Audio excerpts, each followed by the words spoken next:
Assalamualaikum warahmatullahi wabarakatuh. Pada kesempatan ini saya akan menyampaikan materi tentang plagiat.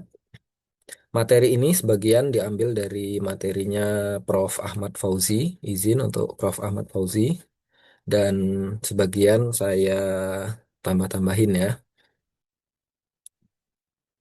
Definisi daripada plagiarisme adalah penjiplakan atau pengambilan karangan ya, pendapat, dan sebagainya dari orang lain dan menjadikannya seolah karangan dan pendapat sendiri. Jadi idenya dari orang, pendapatnya dari orang, ya, karangan dari orang, tapi dijadikan seolah-olah itu karangan ataupun pendapat sendiri. Atau definisi singkatnya adalah mencontek ya. Nah, di sini saya menyampaikan materi plagiat ini, mudah-mudahan saya terhindar dari tindakan plagiat ya. Mudah-mudahan untuk menjaga integritas kita sebagai akademisi. Nah, sebagai mahasiswa juga itu tentu ya dimulai dari sekarang ya untuk menciptakan budaya anti plagiat ya, anti plagiat. Nah, untuk lebih detailnya, coba saya masuk kepada slide berikutnya. Nah, di sini ada kasus plagiat di Indonesia. Di antaranya, di sini ada gelar profesor di Universitas R ya. Ini karena plagiat, ini dicabut ya, dicabut gelar profesornya ya, karena plagiat buku. Kemudian ada juga Prof. AABP ya di Universitas P ya, itu diberhentikan ya dari kampusnya ya, karena melakukan plagiat. Kemudian ada juga 1.700 guru di Riau ya, diduga melakukan plagiat. Dan yang keempat di sini ada juga pencabutan gelar doktor pada MZ ya, karena disertasinya plagiat. Jadi disertasi itu adalah tugas akhir ya daripada pendidikan S3 ya. Kemudian ada juga pemutusan akun seseorang di Twitter karena diduga plagiat. Dan ada juga kasus di Indonesia ya, Ketua BEM Universitas I ya, dengan inisial VU tahun 2025 ya diberhentikan karena plagiat kajian audiensi ke DPR. Jadi audiensi ke DPR menggunakan bukan karangan sendiri ya, bukan karangan sendiri. Ini adalah kasus-kasus plagiat di Indonesia ya, tentu masih banyak lainnya ya. Dan di luar Indonesia pun juga ada ya kasus-kasus seperti itu. Nah, nanti di kelas saya akan tampilkan ya sebuah artikel ilmiah di mana penulis dan instansinya itu berbeda. Tapi artikelnya itu sama persis ya, sama persis.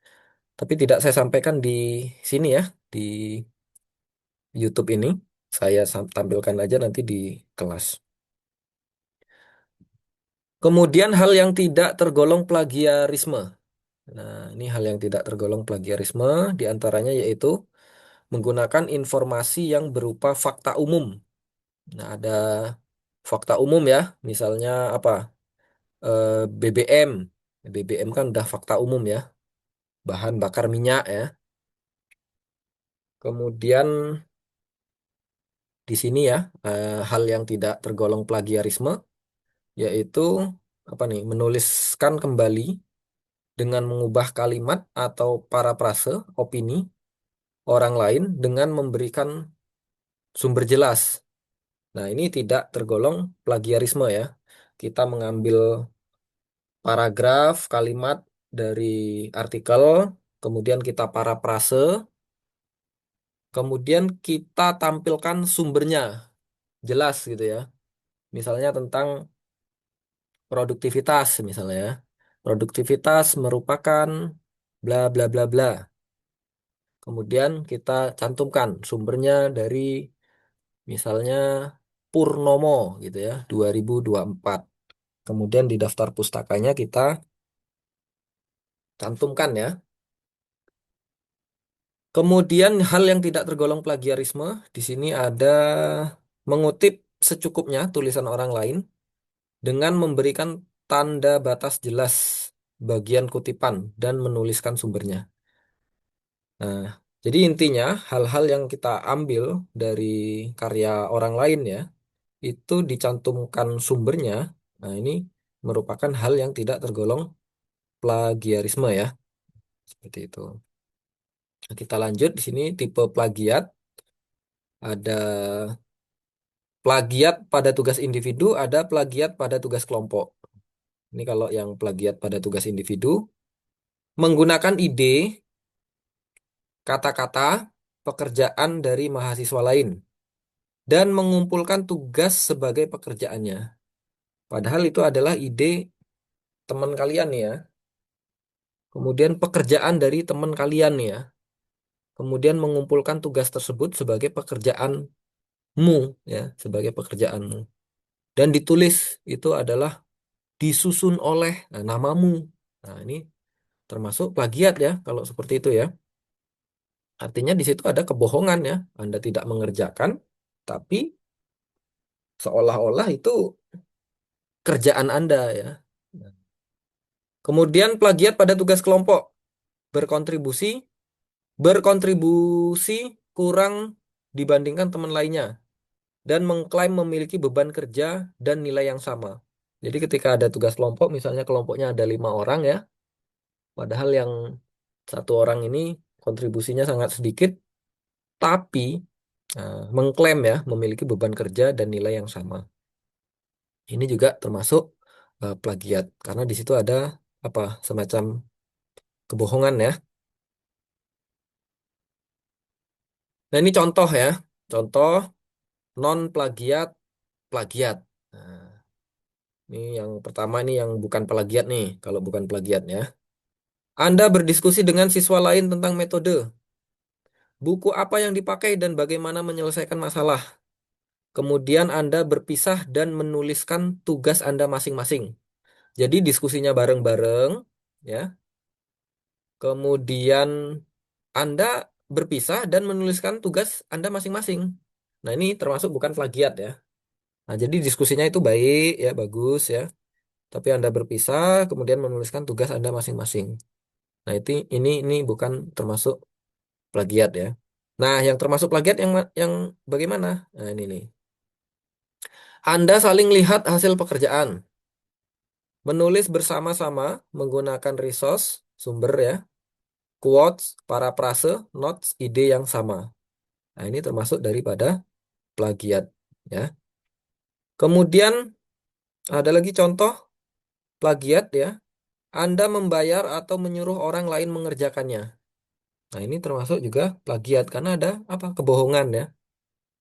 Seolah-olah itu adalah kerjaan Anda. Anda menyuruh orang, joki ya. Nah, ini termasuk daripada plagiat. Kemudian contoh lain plagiat yaitu Anda mendownload dari internet, kemudian Anda hanya menambahkan nama Anda di lembar tugas tanpa menuliskan sumbernya. Nah, ini termasuk daripada plagiat ya. Seolah-olah itu adalah gagasan Anda ya. Ini ada kebohongan di situ ya. Kemudian yang bukan plagiat, ini masih lanjutan ya.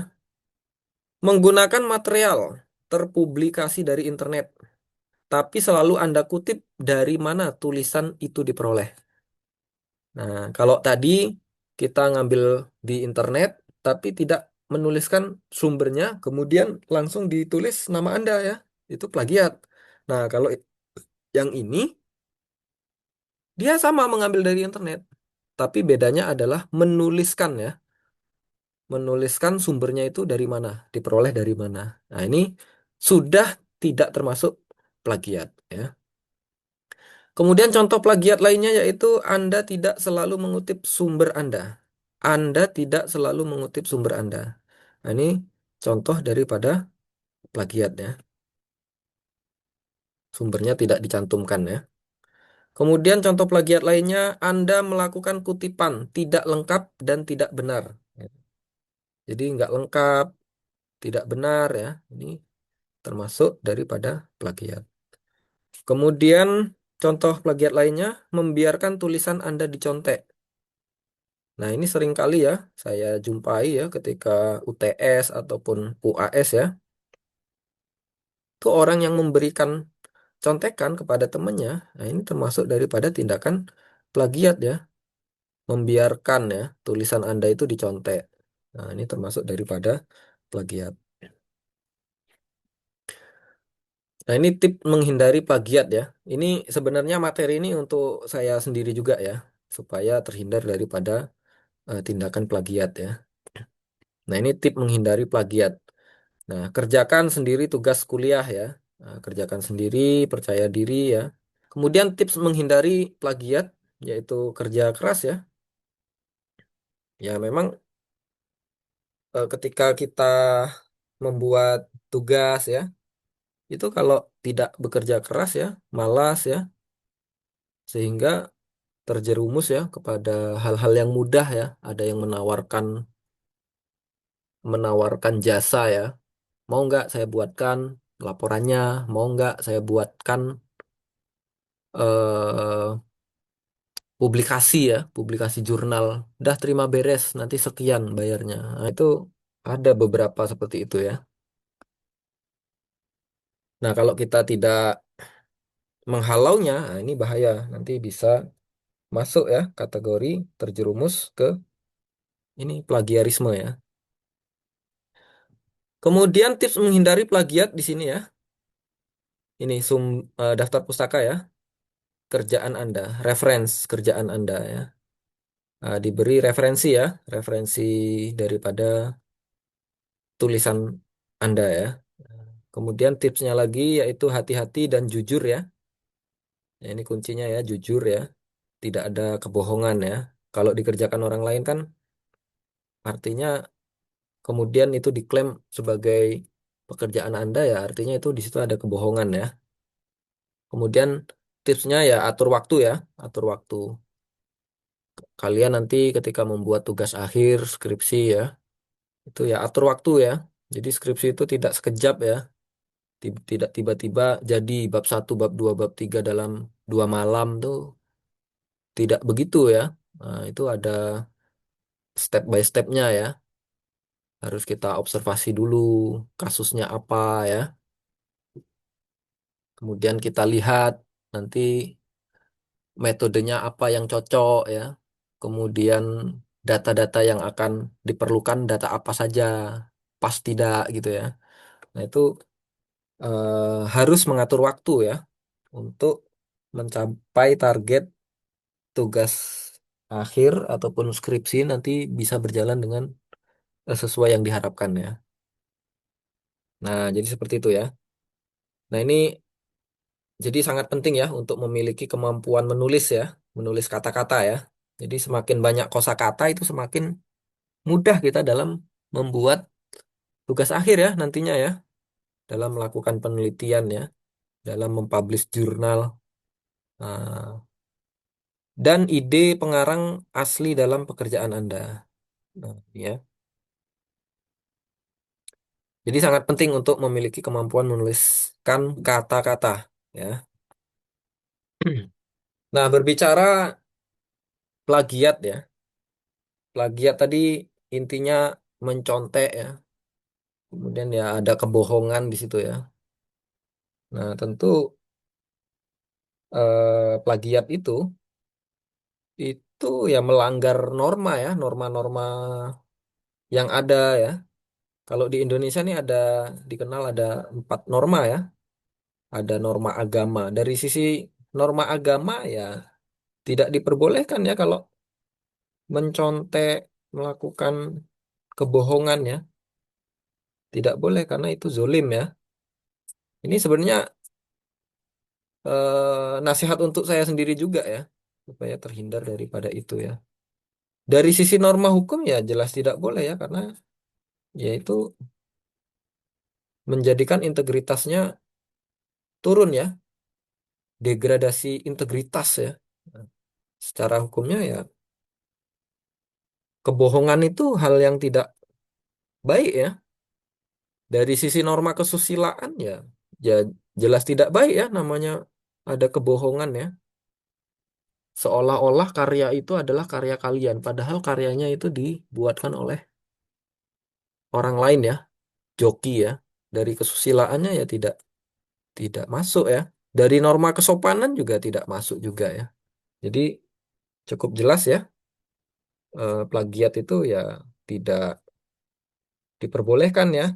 Nah, itu perlu dihindari supaya nanti ketika Anda menulis tugas akhir terhindar dari eh, plagiat ya, dari plagiat. Pak, kalau saya mengambil dari jurnalnya orang, Pak, kata-katanya persis, kemudian saya tuliskan juga sumbernya. Itu bagaimana, Pak, tanggapan Bapak, Pak?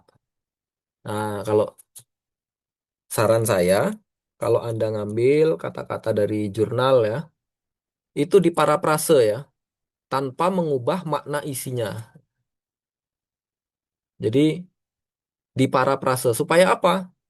Supaya similarity-nya itu tidak tinggi ya, atau tingkat kesamaannya tidak tinggi. Karena kan ada ya istilahnya apa Google Search Engine ya. Jadi mesin pencarian Google itu ya. Nah, nanti kalau kata-katanya sama, nanti dianggap plagiat juga nanti Anda dianggap plagiat ya. Karena kata-katanya sama, akhirnya kesamaannya, similarity-nya itu tinggi.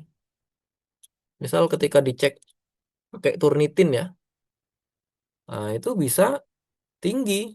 Nah kalau persentasenya misal 90% gitu ya, kok kayak sama kali dengan yang sudah Anda kutip dari jurnal yang Anda ambil ya. Tapi kok masih dianggap apa ini?